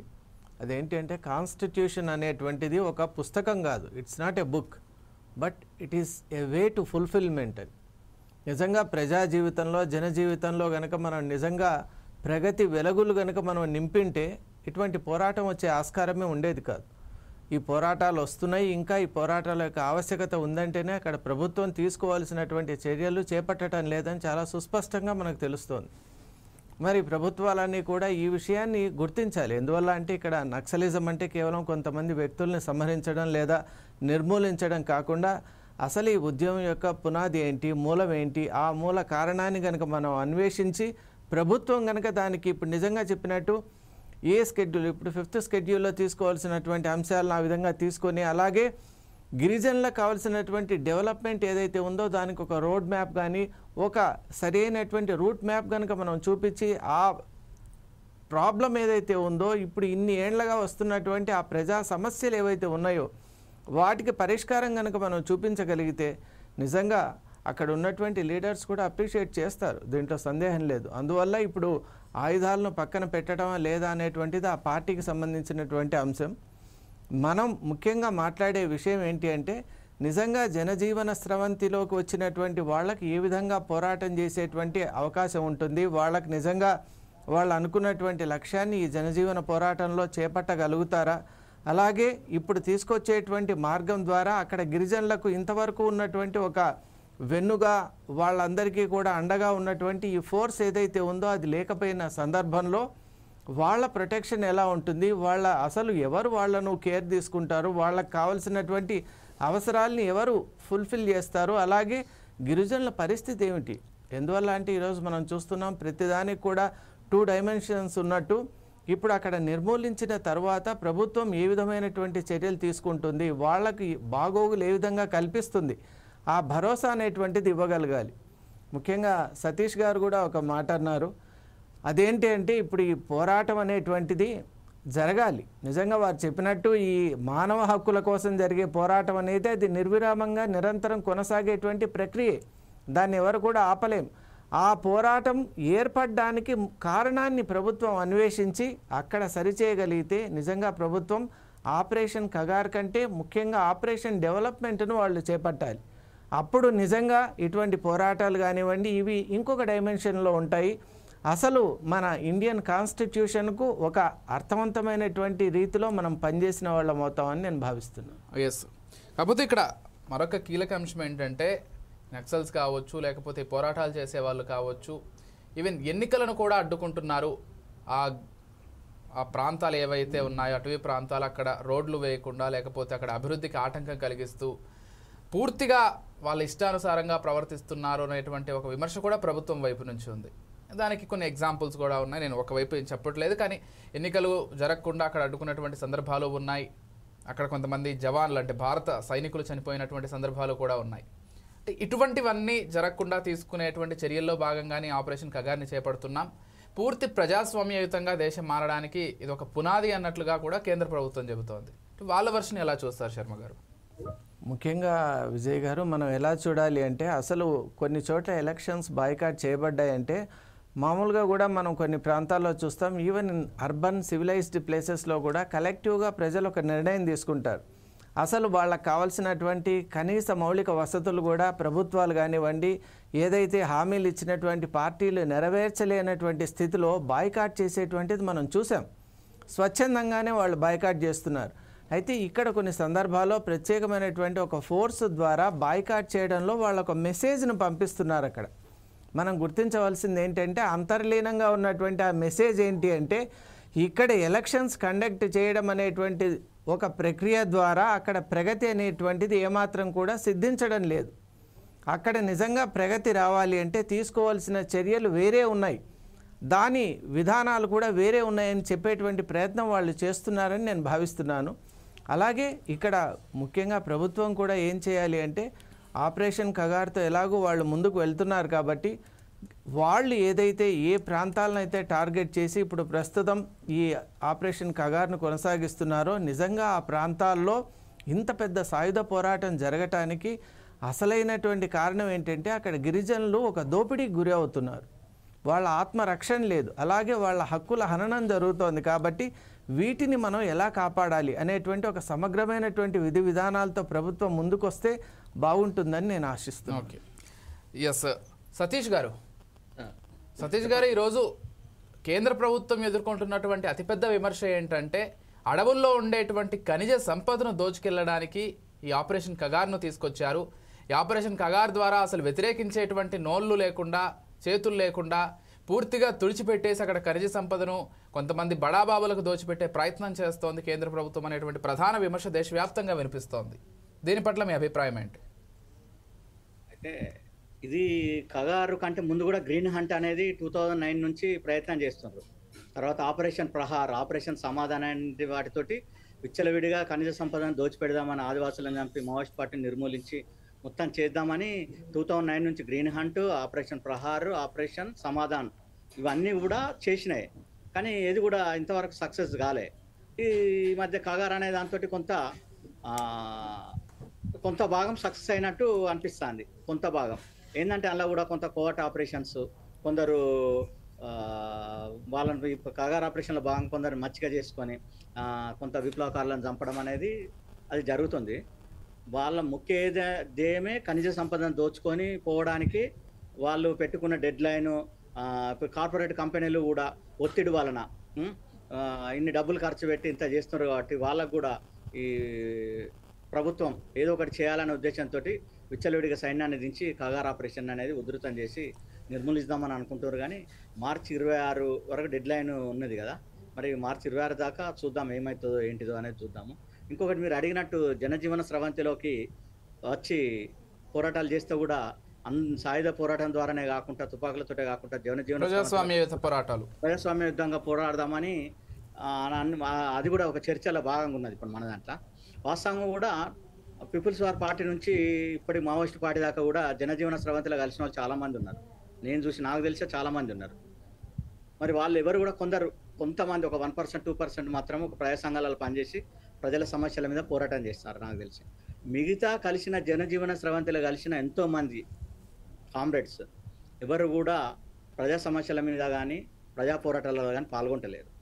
జనజీవన స్రవంతిలో కలిసి వాళ్ళు చెప్పిన మాట కూడా ఇదే, జనజీవన స్రవంతిలో అయితే మేము ప్రజల కోసం సేమ్ పీపుల్స్ వార్ మావోయిస్ట్ సిద్ధాంతాలను మేము ప్రజలకు తీసుకుపోయి చేస్తామనేది అది వాటి బూటకం. కొందరు ప్రజా సంఘాల నుండి ప్రజల కోసం, ప్రజా పోరాటాల కోసం, ప్రజలలో ఉన్న సమస్యల మీద పోరాటం చేస్తున్నారు 100%. కొంతమంది మాత్రం, మిగతా కూడా ఎవరు కాదు. కాబట్టి ఇప్పుడు మనం అనుకున్నంత ఈజీ ఉండదు. ప్రభుత్వాలు బయటకు వచ్చి నువ్వు పని చేస్తానంటే పని చేయని ఏమున్నది, నువ్వు ప్రజా పోరాటం చేసి ముందుండి కొట్లాడితే ఏం చేస్తా, నీ మీద కేసు పెడుతుంది, జైల్లో పెడుతుంది, 3-4 సంవత్సరాలు 10 సంవత్సరాల దాకా బెయిల్ రాకుండా చేస్తుంది. ఇక పోరాటం ఎట్లా చేస్తాడు, బయట ఉండి పోరాటం ఎట్లా చేస్తాడు, అది కాని పని అన్నట్టు. జనజీవన స్రవంతిలో కలిసి వాళ్ళు అనారోగ్య కారణాలతోటి, లేకపోతే అక్కడున్న ఏమన్నా సమస్యలతోటి, లేకపోతే కొన్ని విభేదాలతోటి బయటకు వచ్చి జనజీవన స్రవంతిలో కలిసిండ్రు. కానీ ప్రజాస్వామ్యబద్ధంగా పనిచేద్దామని అంటే అది దాన్ని రేపు అంతేలేండి, రోజున మీరు మావోయిస్ట్ చెప్పింది అర్థమైంది. మావోయిస్ట్ పార్టీ ప్రజాస్వామ్యయుతంగా పనులు జరిగితే ఆయుధాలు పట్టుకోవాల్సినటువంటి అవసరం ఎందుకు ఉంటుంది? అదే కదా ప్రధానమైనటువంటి ప్రశ్న. జరుగుతలే కాబట్టి ప్రజాస్వామ్యయుతంగా ఆయుధాలు పనులు పట్టుకోవడం జరిగితే, ప్రజాస్వామ్యయుతంగా క్వశ్చన్ చేసినప్పుడు ప్రభుత్వాలు దాన్ని సాల్వ్ చేయగలిగితే, అసలు ఒక వ్యక్తికి ఆయుధం పట్టుకొని తన ప్రాణాలకు అంత రక్షణ లేకుండా ఉన్నా కూడా అడవులో తిరగాల్సినటువంటి అవసరం ఎందుకు ఉంటుంది?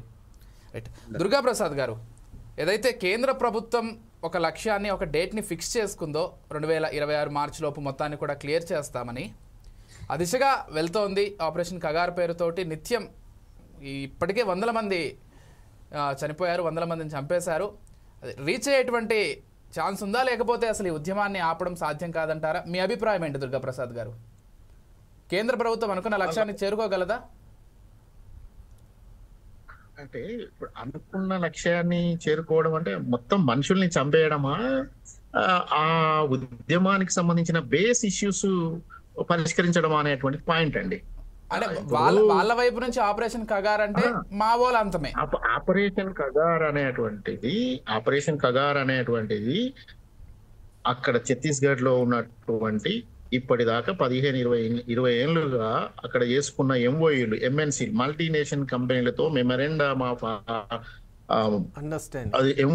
అండర్స్టాండింగ్ సంబంధించిన ఎంఓయూలు చేసుకొని ఇంతవరకు ఇంప్లిమెంటేషన్ చేసుకోలేకపోయినాయి అక్కడ ప్రజల ప్రతిఘటనతోటి. దానికి సాయుధ స్ట్రక్చర్ మావోయిస్ట్ పార్టీ ఉంది కాబట్టి అక్కడ వాటికి మద్దతుగా పోయిన భారత భద్రతా బలగాలు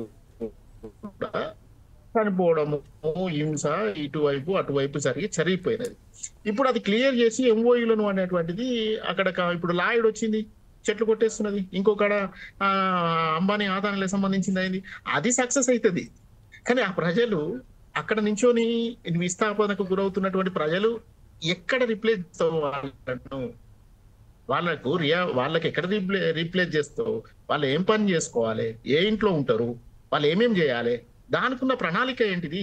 అది కదా భారత ప్రజాస్వామికవాదుల ముందు పెట్టాల్సింది. నువ్వు పార్లమెంట్ లో చర్చ చేయి, పార్లమెంట్ లో శాసనసభలో చర్చ చేయి. ఈ ప్రాంతంలో ఎంఓయూలో ఉన్న ప్రజల్ని తీసుకొని వచ్చి ఇంత చేస్తున్నాం, వాళ్ళకి ఈ ఉద్యోగాలు ఇస్తున్నాం, 5 ఎకరాలు ఇక్కడ ఇస్తున్నాం, ఇది కదా నువ్వు చూపించాల్సింది మాకు. నువ్వు అక్కడ ఒక్క మావోయిస్ట్ను కూడా లేకుండా చేస్తావు. ఎందుకంటే ఒక్కనికి 20 మంది పోలీసు వాళ్ళని పెడతావు, చేసి చంపేస్తావు. నువ్వు సక్సెస్ అయితే కావచ్చు, అక్కడ లేకుండా చేస్తావు అని కావచ్చు. అక్కడ ప్రజల సమస్యలు పరిష్కారం చేయలేవు కదా, ఈ పద్ధతిలో చేయలేవు కదా, ఈ బలవంతంగా చేయలేవు కదా. అక్కడ ఉన్నవాడు అనేటువంటిది పాయింట్. ఇక్కడ వాడు సక్సెస్ అవుతాడా అంటే ఎంఓయూలు సక్సెస్ అవుతాయి, గనులు తీసేస్తారు, తవ్వకాలు జరుగుతాయి, అడవులు పోతాయి, పర్యావరణ విధ్వంసం అవుతుంది, మొత్తం నదులు కలుషితం అవుతాయి, ఐరన్ ఓవర్ తీస్తారు, ఐరన్ ఓవర్ నుంచి వచ్చినటువంటిదంతా కూడా నదులలో బారేస్తారు, నదులు మొత్తం ఎర్రగా మారుతాయి, మొత్తము అక్కడ ఇంద్రావతులు ఇవన్నీ కూడా ఇప్పుడు రక్తం మారుతుంది, రేపు ఇనుప ఖనిజం రహితాలతో కలుషితమై పర్యావరణం దెబ్బతింటది. ఇట్లా సక్సెస్ అవుతుంది కగార్ అనేటువంటిది. ఆ ప్రజల దైనందిక జీవితంలో ఏ విధమైనటువంటి మెలుగు తీసుకొని వస్తావు అనేటువంటి పాయింట్. ఇక్కడ ఆ పాయింట్ నువ్వు చూపుతున్నది ఏంటిది అనేది కదా మనం మీడియా క్వశ్చన్ చేయాల్సింది. అంటే బహుశా ఉద్యమకారుల్ని అంతం చేయొచ్చేమో కానీ ఉద్యమాన్ని అయితే కాదు కదా. ఏంటండి? ఉద్యమకారుల్ని అంతం చేయొచ్చేమో, ఉద్యమాన్ని అంతం చేయడం అయితే ఎవరు సాధ్యం కాదు కదా. ఉద్యమము ఒకటండి, ఉద్యమము అనేటువంటిది కొందరు నడిపించలేమని కొందరు బయటకు వస్తారు. ఇంకో కేంద్ర కమిటీ చూసుకుంటే ఒక 7-8 మందిని చంపినావు, 2 బయటకు వచ్చిర్రు, 3 వచ్చిర్రు అనుకో, ఇంకో 9 మంది 10 మంది ఒక కమిటీ ఉన్నది, ఇంకో కొన్ని కమిటీలు ఉంటాయి. కొంతమంది చెల్లా చెదరవుతారు, ఇంకెక్కడికో పోతారు, ఇంకా కొంతమంది చంపుతావు కనపడ్డాలను, ఇంకా వెతికి చివరి వరకు ఉన్నా కూడా చంపుతావు. ఆయన చంపుతావు అనేటువంటిది అది కావచ్చు, టార్గెట్ కావచ్చు నువ్వు. కానీ ప్రజల సమస్యలు ఉన్నోడు రేపు కొట్లాడతానికి పోతాడు కదా, ఒక్కడున్నా పోతాడు కదా. ఉద్యమాన్ని ఆపలేం కదా, ఉద్యమకారుల్ని చంపొచ్చు, ఉద్యమం అనేది నిరంతరం కదా, సమస్య ఉన్నంత వరకు ఉద్యమం ఉంటుంది. ఒకటండి, నేను మావోయిస్ట్ ఉద్యమాన్ని సపోర్ట్ చేస్తలేను. నేను మావోయిస్ట్ ఉద్యమాన్ని అది నడవాలి, నేను దాంట్లో పోవాలని కూడా అంటలేను. కానీ మీరు చేసే పద్ధతులు ఏంటిది? మీరు మీ పద్ధతులతోటి ఆగదు. ఎందుకు అనంటే ఎక్కడ ఉన్నదో పుండు ఎక్కడన్నదో మంది అక్కడ పెట్టారంటారు. కానీ మీరు ఏంటిది, మీరు అక్కడ ఈ భారత రాజ్యాంగాన్ని సరిగా 5th షెడ్యూల్ అమలు చేయి, 5th షెడ్యూల్ అమలు చేయి. అదే ప్రాంతంలో నువ్వు 3 కిలోమీటర్లకు 500 మంది పోలీసులను పెట్టుడు కాదు, 2 కిలోమీటర్లకు 500 మంది పోలీసులను, 1000 మందిని, లక్షల మందిని దించి, హెలికాప్టర్లు, యుద్ధ విమానాలను దించి, మొత్తం హెలికాప్టర్లతో కాల్చి, మనుషులను చంపి, డ్రోన్లతోటి బాంబింగ్ చేసుడు కాదు. దాంతో మనుషులు లేకుండా చేస్తావు కావచ్చు, శ్మశానం చేస్తావు కావచ్చు, కానీ అక్కడ ప్రజల జీవనం ఏంటిది? అక్కడ నుంచి ఉన్నప్పుడు అదేంది, వాడు ఏం కావాలి? ఇది కదా ప్రజలు. ఇప్పుడు నేను కన్విన్స్ అవుతున్నాడా? భారత ప్రజాస్వామ్యవాదులు, నీ ఉన్న కాంగ్రెసే కన్విన్స్ అవుతలేదు కదా. నువ్వు సిపిఐ ఈ దేశంలో ఉన్నటువంటి పార్లమెంట్ లో ఉన్న ఎన్ని పార్టీలు ఉన్నాయి? ఒక బీజేపీ తప్ప ఈ చర్యను ఎవడన్నా సమర్థిస్తాడా? రాజకీయ పార్టీ ఇది పరిష్కారం ఇస్తుందని ఆ పార్టీలు చెప్తున్నాయా? మావోయిస్ట్ పార్టీ పక్క పెట్టండి, పౌరాకుల సంఘాలు పక్క పెట్టండి. భారత పార్లమెంట్ లో ఉన్నటువంటి పార్లమెంటరీ పార్టీలు ఒక బీజేపీ తప్ప ఇది పరిష్కార మార్గము అని చెప్తున్నాయా? చెప్పండి ప్రజల ముందుకు వచ్చి, ఇగో ఇది పరిష్కార మార్గాన్ని ఇగో మేము ఇట్లా చేస్తున్నాం అని చెప్పి. ఒక బీజేపీ విధానాలతో నువ్వు మొత్తం ఇట్లా చేస్తున్నావు. అది సక్సెస్ అవుతుందా అనేటువంటిది ఇతర ఎన్నికల పార్టీలే ఒప్పుకుంటలేవు కదా. ఒప్పుకుంటే నీ చర్యను అంగీకరించాలి కదా. ఎందుకు వ్యతిరేకిస్తాను కగారును? ఒక బీజేపీ తప్ప తెలంగాణలో, ఉమ్మడి ఆంధ్రప్రదేశ్ లో, దేశవ్యాప్తంగా అన్ని పార్టీలు ఎందుకు వ్యతిరేకిస్తున్నాయండి? రైట్ సరే అయితే రైట్ ఎస్. ఒకసారి శర్మ గారితో మాట్లాడు. శర్మ గారు, సరే ఆపరేషన్ కగారు చేస్తున్నారు, వాళ్ళ వర్షన్స్ వాళ్ళకు ఉన్నాయి కేంద్ర ప్రభుత్వానికి. సైమెంటేనియస్లీ మేము అటవీ ప్రాంతాన్ని ఈ విధంగా రక్షిస్తాం, అక్కడ ఉన్నటువంటి గిరిజనులకు ఈ విధంగా రక్షణ కల్పిస్తాం, ఇటువంటి హామీలు కూడా కేంద్ర ప్రభుత్వం నుంచి వస్తే బాగుంటుందేమో. కానీ అటువంటి హామీలు కావచ్చు, లేకపోతే మేము ఇది చేయబోతున్నాం, ఒకవేళ వాళ్ళని అక్కడి నుంచి తరలించే ప్రయత్నం చేసిన ఏదైనా డెవలప్మెంట్ పేరుతోటి వాళ్ళకి హామీలు ఇస్తున్నాం, వారు అడుగుతున్నట్లుగా, ప్రసాద్ గారు అడుగుతున్నట్లుగా, ఇవన్నీ కూడా వ్యాలిడ్ పాయింట్సే కదా. అబ్సల్యూట్లీ విజయ్ గారు. ఎందువల్ల అంటే మనం ఒక ఆపరేషన్ చేపట్టినా లేదా ఒక ఆలోచన చేసినా కూడా అది సమంజసంగా ఉండాలి, అలాగే తర్కబద్ధంగా ఉండాలి, ఒక సమన్వయాత్మకమైనటువంటి వాతావరణాన్ని సృష్టించేటట్టు ఉండాలి. ఎందువల్ల అంటే ఈరోజు గిరిజనులకు నిజంగా కావలసినటువంటి ఆత్మరక్షణ ఉందా అనేది చాలా పెద్ద క్వశ్చన్. అక్కడ వాళ్ళకు ఆత్మరక్షణ, అలాగే వాళ్ళ హక్కుల యొక్క పరిరక్షణ కూడా చాలా ముఖ్యం. ఈరోజు మనం చూస్తున్నాం, వాళ్లకు అడవి అనేటువంటిది వాళ్ళకు ఉన్నటువంటి స్వస్థలం. దాని నుంచి వాళ్ళని బయటికి పంపించినప్పుడు వాళ్ళు ఎలా వాళ్ళ జీవనాన్ని కొనసాగించాలనేటువంటి విషయాన్ని కూడా ప్రభుత్వం స్పష్టం చేయాలి. ఒకవైపు ఆపరేషన్ కగార్ మీరు చూపిస్తూ ఉన్నప్పుడు, ఆపరేషన్ కగార్తో పాటు అసలు సమస్య విషయంలో కూడా మీరు మాట్లాడాలి. ఎందువల్ల అంటే ఇటు ప్రజా పోరాటాలు నక్సలైట్ల ద్వారా కానివ్వండి, అలాగే ప్రభుత్వం చేపట్టే కార్యక్రమాల ద్వారా కానివ్వండి, వీటి అంతిమ లక్ష్యం ఏమిటి అంటే అక్కడ ప్రజలు గిరిజనుల యొక్క సమస్యలను పరిష్కారం చేయటం. మరి గిరిజన సమస్యలు ఈనాటికి కూడా పరిష్కారం కాకపోతే మరి దానికి ప్రభుత్వం ఎటువంటి చర్యలు తీసుకుంటోంది, ఆ చర్యలు నిజంగా వాళ్ళ జీవితాన్ని బాగు చేస్తాయి అనేటువంటిది వాళ్ళు సహేతుకంగా చూపించాలి. అలా చూపించినప్పుడు వాళ్ళు తీసుకునేటువంటి చర్య నిజంగా సమర్థనీయమే. ఎందువల్ల అంటే ఇక్కడ ఎవరి పోరాటమైనా కూడా అంతిమంగా లక్ష్యం ఎక్కడుందంటే గిరిజనుల జీవితంలో ఇన్ని రోజులు జరుగుతున్నటువంటి కష్ట నష్టాలు, అలాగే వాళ్ళ చీకటి బ్రతుకులకు ఒక వెలుగు అనేటువంటిది రావాలి. మరి ఇక్కడ సాయుధ పోరాటం చేసిన ఆ వీరులందరూ ఎవరైతే ఉన్నారో వాళ్ళందరూ కూడా ఇదే లక్ష్యంతోనే చేశారు. ప్రాణాలు ఎందుకు అర్పించారు అంటే అక్కడ ఉన్నటువంటి అడవి బిడ్డలను కాపాడడానికి. మరి అలాగే ఇప్పుడు మనం చూస్తున్నాం, ప్రభుత్వం కూడా మేము ఒక కొత్త విధానంతో వాళ్ళ జీవితాలని బాగుపరుస్తామని అంటున్నారు. మంచిదే, మీరు ఆపరేషన్ కగార్ చేపడుతున్నారు, that is from your point of view. కానీ అక్కడున్న గిరిజనులకు మీరు ఏ విధమైనటువంటి భవిష్యత్తును ఇవ్వబోతున్నారు అనేటువంటి విషయాన్ని మీరు చాలా స్పష్టంగా చెప్పాలి. అలాగే వాళ్ళ భవిష్యత్తు కోసం మీరు ఎటువంటి చర్యలు తీసుకుంటున్నారు అనేటువంటి విషయాన్ని కూడా మీరు చెప్తే బాగుంటుందని ప్రభుత్వంకి మనం విజ్ఞప్తి చేస్తున్నాం. షెడ్యూల్ 5 గురించి కూడా వారు definitely schedule 5 is very very important. ఎందుకంటే it gives constitutional strength to the development of that particular tribal people అని నేను కోర్ రైట్స్ కూడా వాళ్ళకి ఇస్తుంది. అండ్ అవన్నీ అమలు చేసినప్పుడు ఖచ్చితంగా అసలు ఇటువంటి ఉద్యమాలు గన్నులు పట్టుకొని అడవుల్లో ఉండాల్సినటువంటి పరిస్థితి కూడా వాళ్ళకు ఉండదు.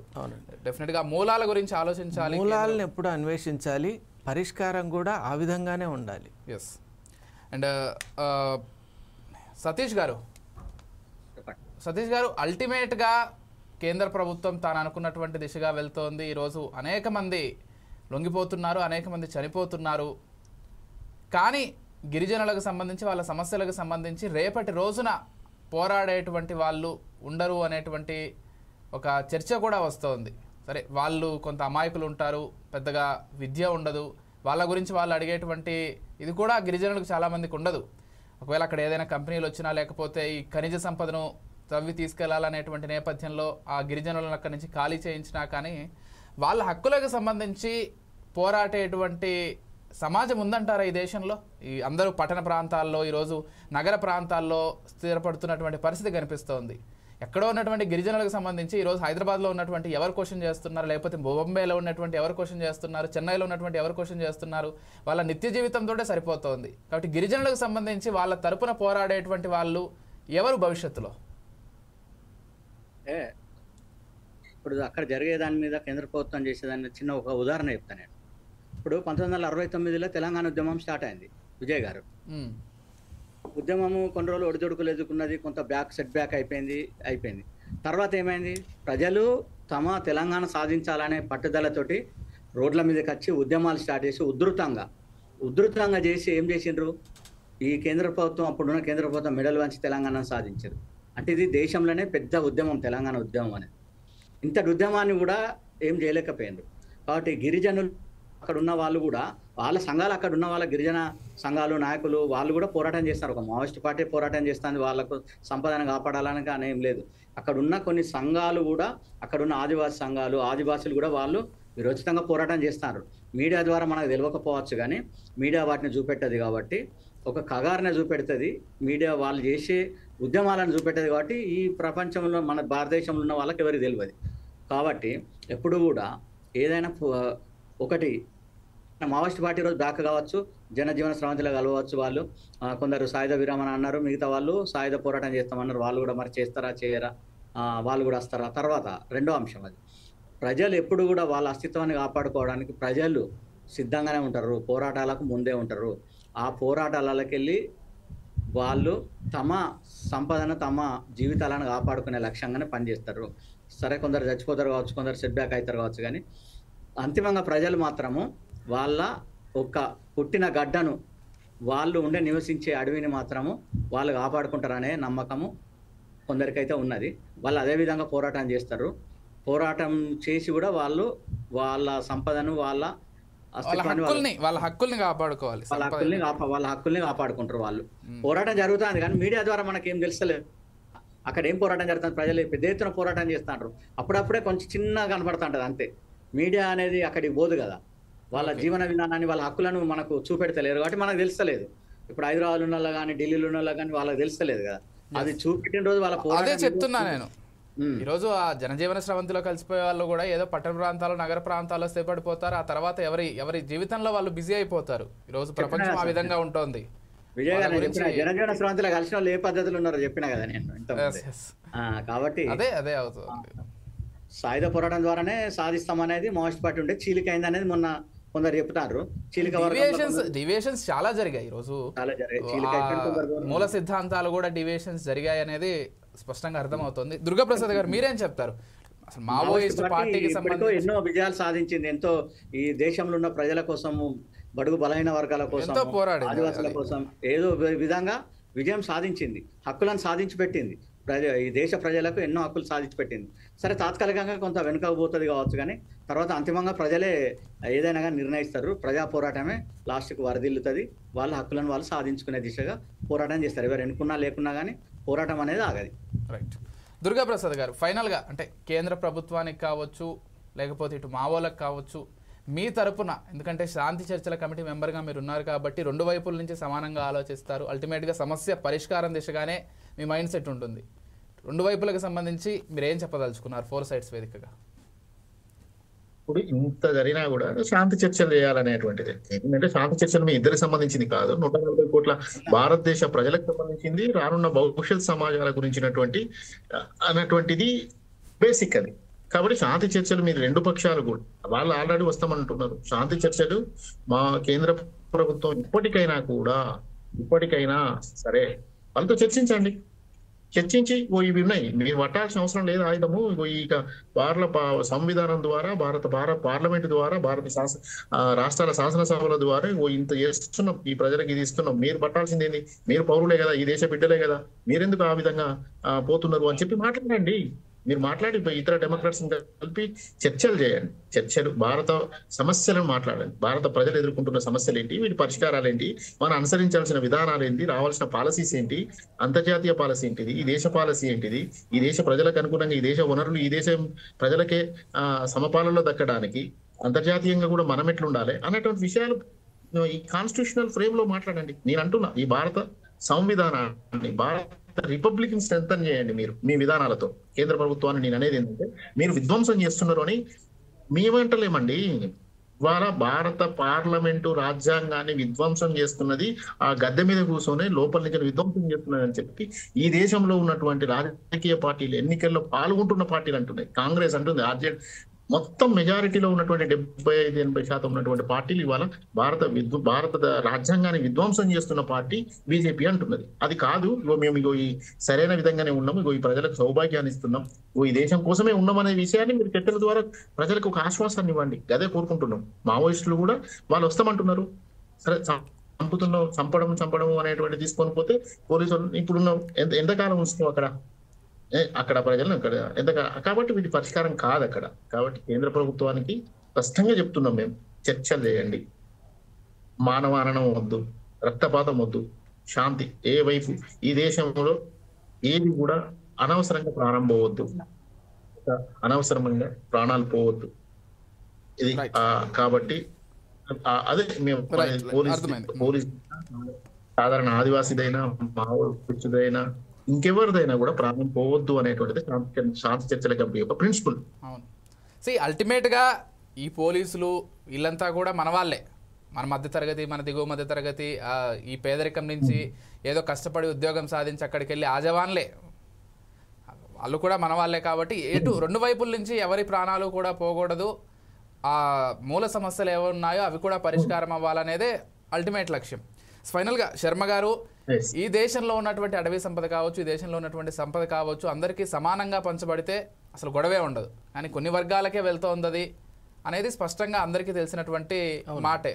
అసలు హక్కుదారులకు చెందకుండా ఎవరెవరికో వెళ్తోంది, కొంతమంది మాత్రమే లబ్ధి పొందుతున్నారు. సో దాని పట్ల ప్రభుత్వాలు కొంత చిత్తశుద్ధిగా ఉంటే ఇవన్నీ కూడా పరిష్కారమయ్యేటువంటి అవకాశం కూడా ఉంటుంది.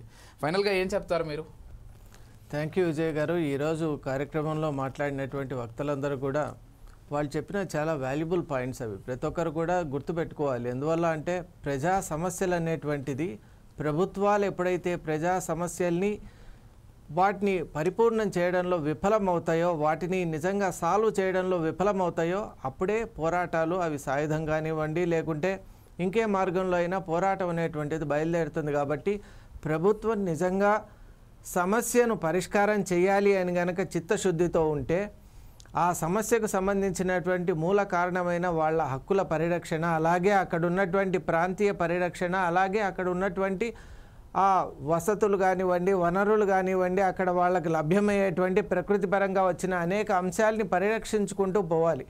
మరి దానికి సంబంధించినటువంటి అంశాన్ని కూడా ప్రభుత్వం ప్రవేశపెట్టాలి. అప్పుడే నిజంగా ఈ సమస్యకు ఒక పరిష్కారం లభిస్తుందని నేను పరిపూర్ణంగా విశ్వసిస్తాను. Thank you so much Sharma garu, Prasad గారు, సతీష్ గారు, అదేవిధంగా డిబేట్లో పాల్గొన్నటువంటి ప్రతి ఒక్కరికి కూడా మరొకసారి ధన్యవాదాలు తెలియజేసుకుంటున్నాను. మీ అమూల్యమైనటువంటి సలహాలు, సూచనలు, అసలు ఏం జరుగుతోంది సమాజంలో అనేటువంటిది ప్రభుత్వం దృష్టికి 4 సైడ్స్ ద్వారా తీసుకెళ్లే ప్రయత్నం చేసినందుకు డెఫినెట్గా ఒకవైపు ఆపరేషన్ కగార్ ప్రభుత్వం అయితే చేస్తోంది, కానీ అసలు మూల సమస్య ఎక్కడుందని ప్రభుత్వం మరోసారి పునరాలోచించాలి. అటు గిరిజనులకు కావచ్చు, అటవీ సంపదకు కావచ్చు, ఎటువంటి భంగం వాటిల్లకుండా ఎటువంటి నిర్ణయాల్ని తీసుకుంటున్నారనేది ప్రభుత్వం ప్రజల ముందు, ఈ దేశం ముందు ఉంచితే మరింత బాగుంటుందనేటువంటి అభిప్రాయాలు అందరూ కూడా వ్యక్తం చేస్తున్నారు. చూద్దాం మరి సమీప భవిష్యత్తులో ఏం జరగబోతోందో. ఎందుకంటే ఆపరేషన్ కగార్ని ఎట్టి పరిస్థితుల్లో ఆపబోమని చాలా సుస్పష్టంగా చెప్తోంది కేంద్ర ప్రభుత్వం. కాబట్టి మరోవైపు మావోయిస్టులు కూడా ఒక్కొక్కరుగా లొంగిపోతున్నారు. మరి ఉద్యమం ఏ దిశగా వెళ్ళబోతోంది, ఏం జరగబోతోంది అనేది సమీప భవిష్యత్తులోనే మనందరికీ కూడా స్పష్టమవుతుంది. ఇదే వాళ్ళ special discussion. Keep watching 4 Sides TV.